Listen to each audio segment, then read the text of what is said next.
So can you see my screen? Yes, Professor. Okay, very good. So let's first talk about the, because the end of the semester is approaching. So we have almost 2 weeks left. Okay, so this week we have chapter 18. So that's, and then next week we have chapter 19. So we finish this semester. I wanted to go back to the course syllabus so we can see, okay, the course syllabus, and I think the most important thing talking about the grading skill. So when you look at the course syllabus, and you will see we have, this is the grading table. And throughout this semester, so we have a total discussion forum, 12 like a discussion forum. So you have each forum of 10 points. So the total is going to be 120 points for the discussion forum. And then you have weekly the quizzes. Okay, that's a weekly assignment. So we have 15 in total. So 15 assignments, and each unit is 10 points. And that's the maximum total points you can get from your forum and weekly assignment. And in total, we have 6 webinars. So each webinar is 5 points. So total 30 points. So the maximum total point is 300. So that's you can do the calculation. So based on the points you accumulate. And so this is the grade distribution. If your grade range of the point achieved, okay, 276 to 300, okay, that's grade A. And if you have 256 to 275 is A minus. Okay, so we have the grade distribution on your syllabus. So you can see how the grade, how your work was graded and where you are. Okay, so that's on the grading and the grade distribution. Another thing I want to remind you is we have here is called course evaluation. So you can click on this link. So this is the link here is called course evaluation. So you just click on that. It will lead you to course evaluation. So the course evaluation give you like this, let's see, you have different questions. So all those questions, you just click on that, including the instructor, progress, and of course,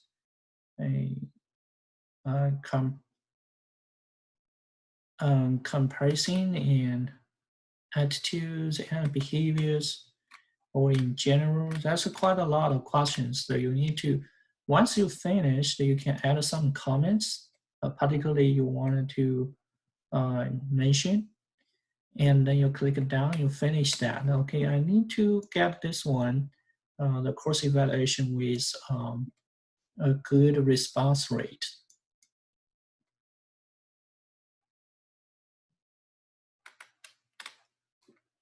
Okay, before we talking about something else, do you have any questions?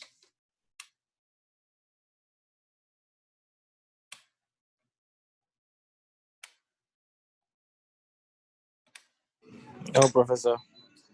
Okay, so we talking about the this last week we have chapter 7 and this is chapter 8. I want to just briefly talk about some of the cross counting from chapter 18, and we really need to let everybody know we do not have a final exam. So that's all of them, and all the grading items is already posted on Moodle. So that's all of them. So you don't have to take a final exam. So the only thing is that you need to do do your weekly assignment in the last 2 weeks. So you have the due date, and before the due date, just submit your work. Okay, so that's we do not have any final exam right here. So make sure, so that's the last day is May 10, which is the due date for your quiz 19. So make sure that, and I will get your grade maybe 1 week later after May 10. So submit your grade to the university. Okay, for the students who come here late, I wanted to click on the chat box and to type your name. Okay, type your name. And so the last time I have students, forgot to type their name. So that's I couldn't give you a grade for the webinars. So you have to type your name in the chat box.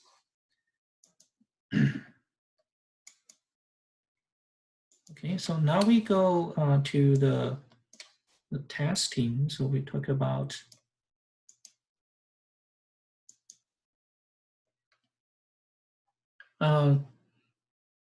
so last time I think we have go over the details about a regression. So regression is a very popular. So basically, when you do statistics, and the most common method you're going to use is simple linear regression or multiple linear regression. So they're very important for business statistics. You can see is doing regression. So after you do regression, the most important part of it is that learn how to explain your result and to compare the result. Okay, and just know, okay, this is a good result or this is not good, or which variable is significant or not significant. But today we're gonna talk about is something is not linear. Okay, it's not linear. So what that means, linear? Linear is you can find these two variables. They have something is either positive or either negative. So they have a trend. So the trend is that the independent variable increases, and also the dependent variable will increases. So the dependent variable is affected by the independent variable either positively or either negatively, right? So that's the most common cases. Okay, you wanted to find what is the relationship between the two variables. But today we talk about a non-parameter, so a non-parametric method. So the non-parametric is, so how to say, okay, the data and is not normally distributed. Okay, so when you look at the data, so basically we find the beta, the data, most of the data is follow normal distribution, or you see the data is they have a the trend that most of the data close to the mean, okay, or the central mean. And while, the very few observations falls between the tails on the very extreme cases.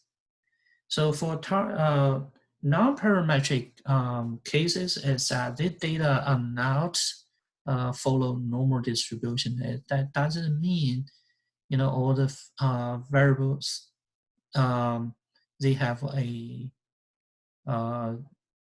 the mean close, all the variable, all the data closer to the mean or closer to the central in the area.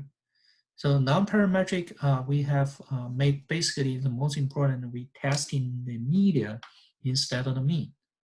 So it's not the mean, we focus on the media, okay, the media.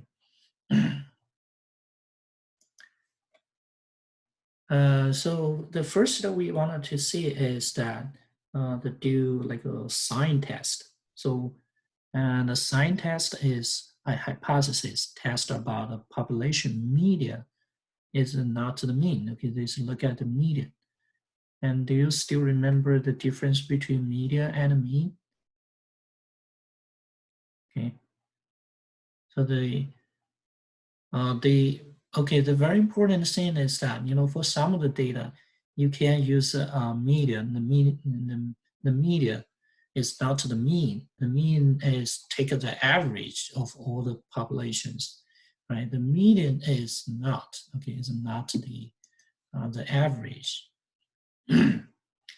Okay, so we typically we test this the population median using sign test. Okay, sign test. Let's say we have using some of the example.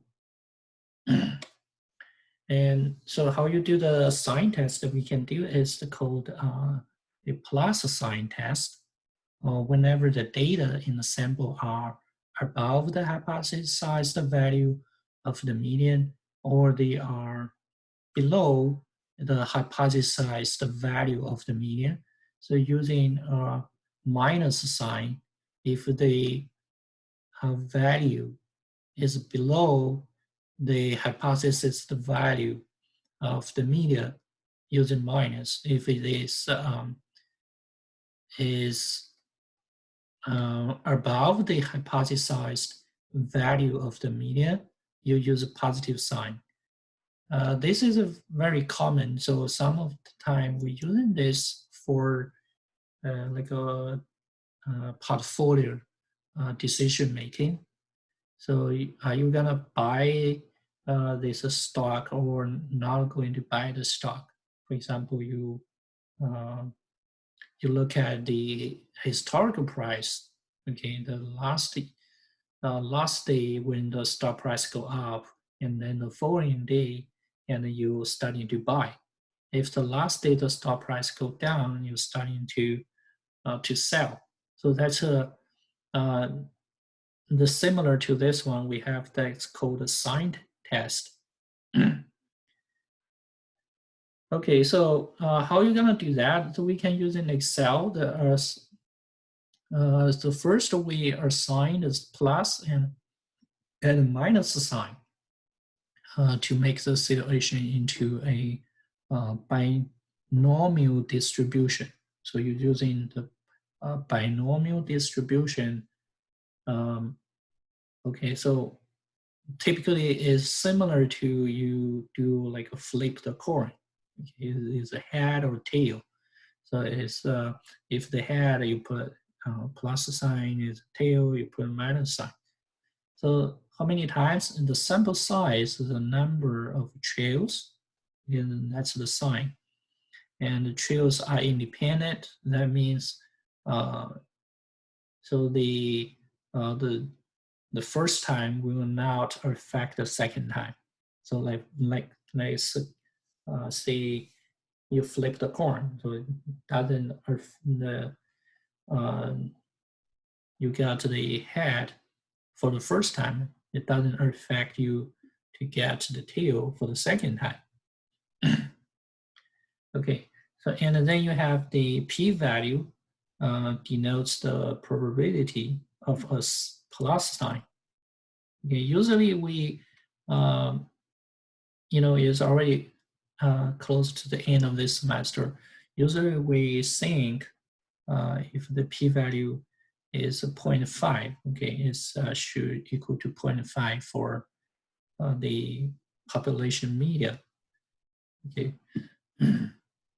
In regression or linear regression, we're using the p-value like we have 5%, right? 1%, 5%, and 10% to denote the significance level.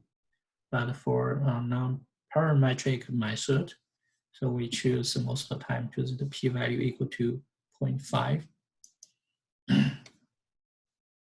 Okay, so let's see. We have the the population median equals the value assumed, the median value. Okay, we have the p equal to 0.5. Let's see. Lawler's grocery store made a decision to keep made potato chips based on the manufacturer's estimates that the median sales should be $450 per week. Okay, and the Lawler's has been trying the potato chips for 3 months.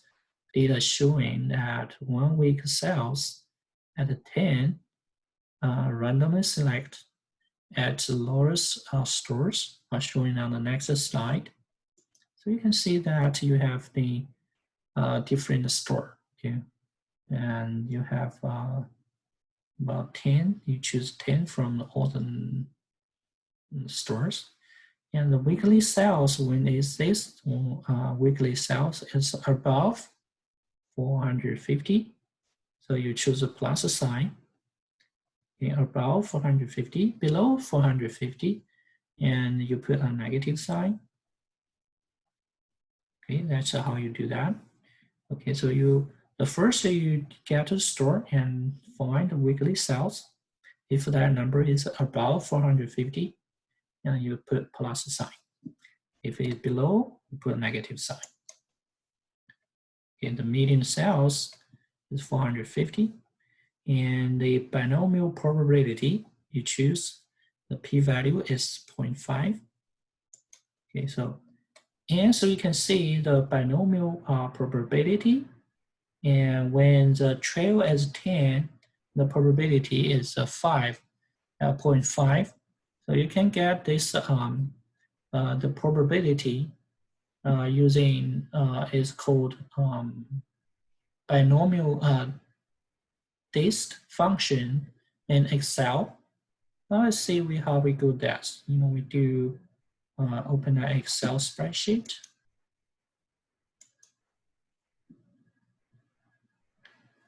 Let's we open an Excel spreadsheet.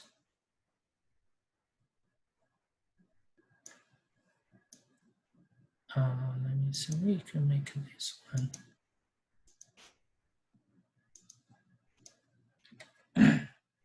So you can do is that we type this by binomial dist function. Okay, it's called binomial dist. Okay, they ask you the number of the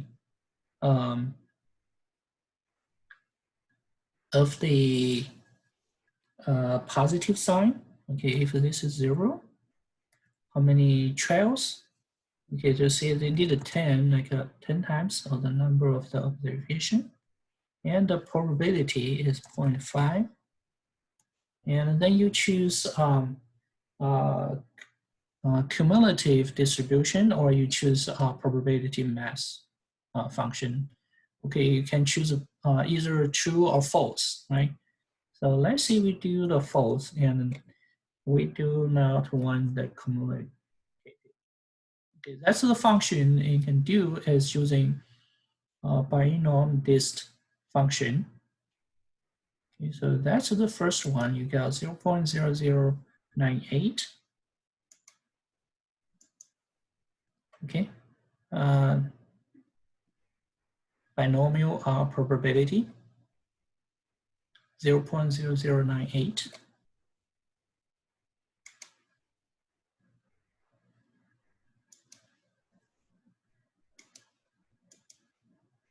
Okay, so we can do some okay,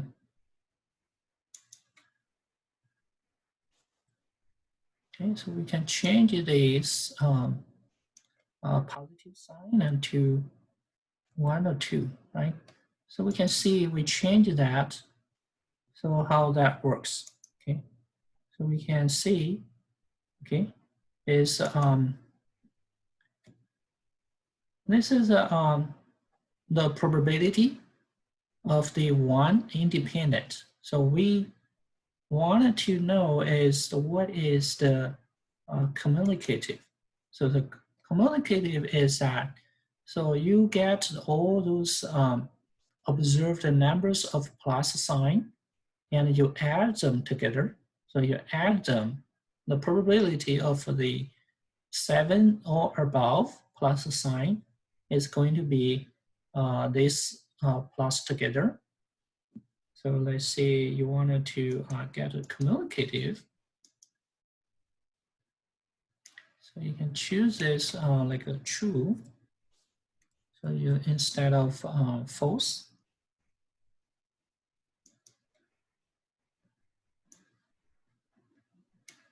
Okay, so the second one, you wanted to change it to true. Okay. So, and then you can do 2.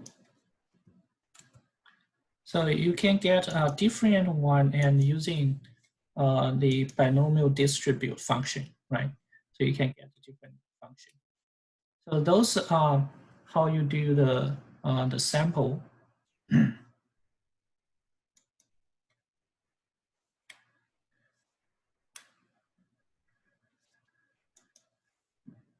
Okay, so we have the probability and the plus sign. We began by computing the probability of the sample of the 7 or more. So you can do 7 or more, and then you just get the probability, add them up. Okay. So that's how you do the probability when using the binomial distribute function.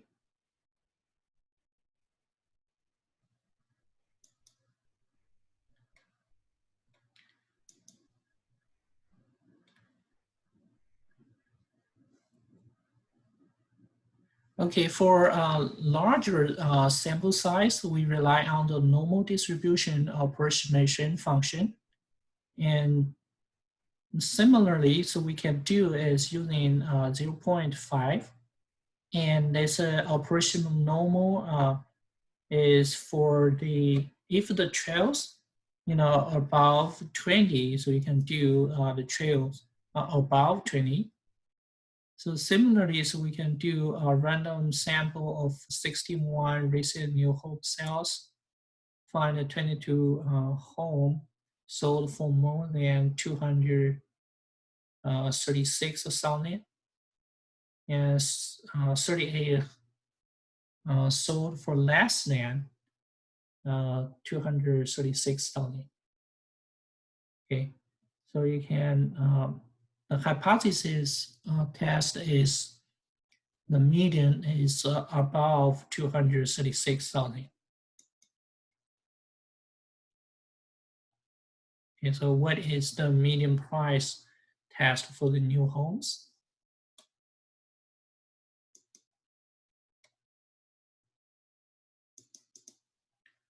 Okay, so the median price of the new home, so you can use the mean, okay, which is the binomial probability times the total number of the new homes sold.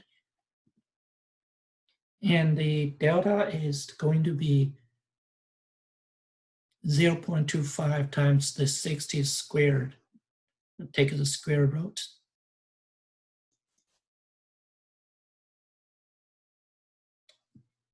Okay, so when you have the p-value is less than 5%, so you reject the hypothesis. So median price on new home is less than 236,000 median price per year.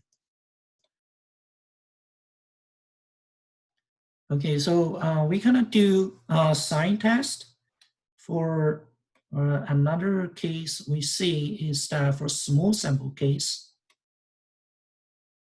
And for example, we have the Suncoast Farm taste test. Okay, so the orange, okay, you have like 14 cases, and so the orange, what is the orange taste? So you can see you have 2 that's positive, and all the others are negative. And so you have 12 samples and 2 positive signs and 10 negative signs. Okay, so you do the binomial probability with that number equal to 12 and p-value 0.5. So what we can do is here, so we can do, okay, we type binomial.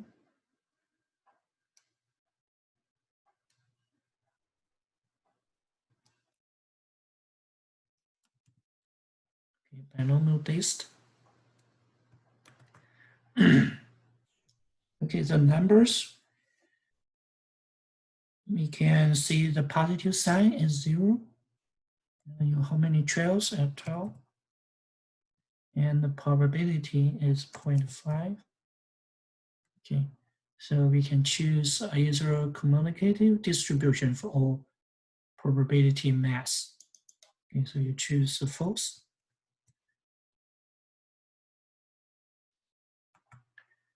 Okay, you can see that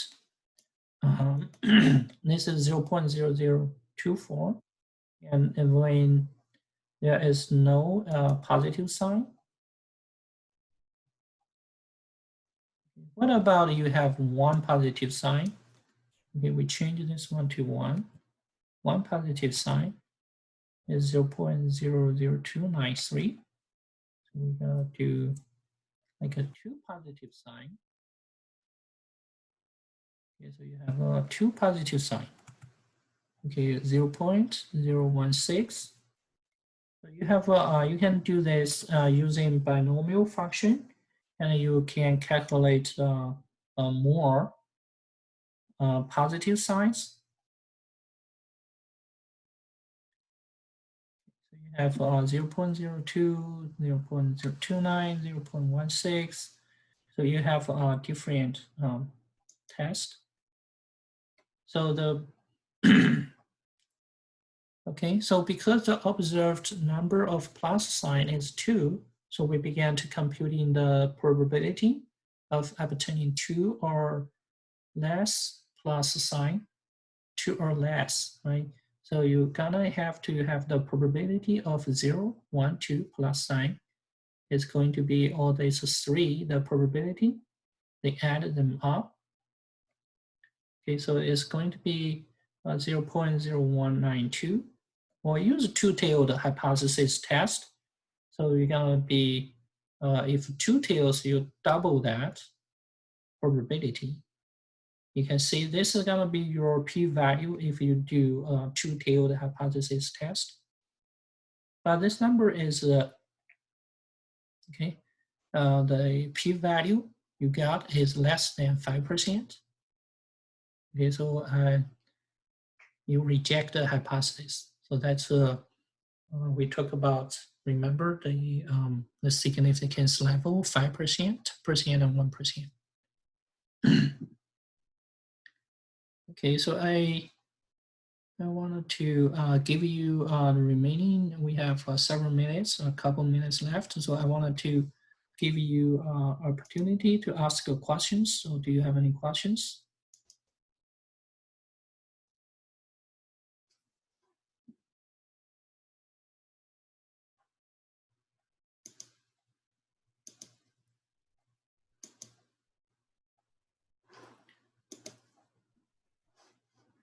Okay, and no questions?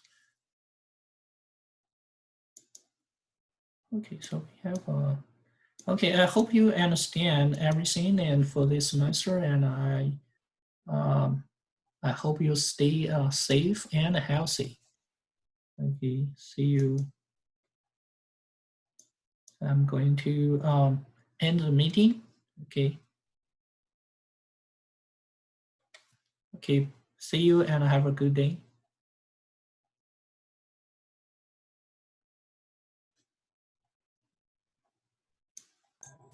All right. Thank you, Professor. Have a good one too. Stay safe. Okay, you too. Have a good evening.